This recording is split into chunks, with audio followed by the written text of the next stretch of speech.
స్త్రీలను భార్యలను ఎగతాళి చేయడం, వేళాకోళం చేయడం అందరికీ ఒక గొప్ప సరదా.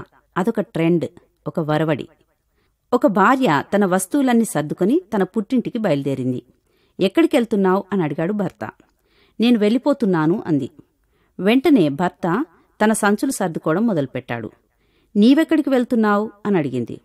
నేను కూడా మా అమ్మగారి దగ్గరికి వెళ్తున్నాను అన్నాడు. మరి పిల్లలెక్కడికి వెళ్ళాలి అని అడిగింది. పిల్లలు వాళ్ళ అమ్మ దగ్గరికి వెళ్ళాలి అన్నాడు. ఆమె ఆలోచిస్తూ నెమ్మదిగా తన బ్యాగ్ కింద పెట్టింది. భార్య తన భర్తతో, ఎందుకు ఆఫీస్ నుండి ఇంత త్వరగా వచ్చారు ఇంటికి అని అడిగింది. మా బాస్ గో టు హెల్ అన్నాడు, అందుకని ఇంటికి వచ్చాను అన్నాడు. అంటే భార్య ఉండే చోటే నరకమని అతని ఉద్దేశం. డాక్టర్ ఒక భర్తను, నీ తలనొప్పి ఎలా ఉంది అని అడిగాడు. నా తలనొప్పి నా ప్రక్కనే ఉందని తన భార్యను చూసి చెప్పాడు. అంటే తన తలనొప్పి అంతా తన భార్య అని అతని అర్థం.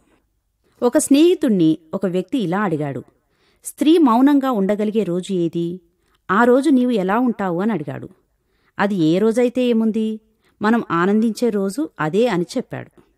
ఒక సెమినార్లో స్త్రీలు ఎందుచేత పురుషుల కంటే ఆరోగ్యవంతంగానూ సుదీర్ఘంగానూ జీవిస్తారని ప్రశ్న వచ్చింది. ఒక వ్యక్తి ఎంతో తెలివిగా, ఎందుకంటే వారికి భార్యలు ఉండరు గనుక స్త్రీలు ఎక్కువ కాలం జీవిస్తారని జవాబు చెప్పాడు. ఈ పైవన్నీ ఎలా ఉన్నాయంటే, స్త్రీలు లేకుండా పురుషులు ఆనందంగా తమ జీవితాన్ని జీవించగలరు అన్నట్టు ఉన్నాయి. ఒకసారి ఈ విధంగా ఆలోచించండి. భార్యను కోల్పోయిన భర్త పిల్లలను పెంచుటలో ఎంతో శ్రమను అనుభవిస్తాడు. తల్లి లేని పిల్లలు ఈ లోకంలో బ్రతకడం ఎంతో కష్టం. కాబట్టి పురుషులు స్త్రీల పట్ల సదవగాహన కలిగి, ప్రేమ కలిగి జీవిస్తే శ్రేష్టమైన జీవితాన్ని పొందుకోగలం.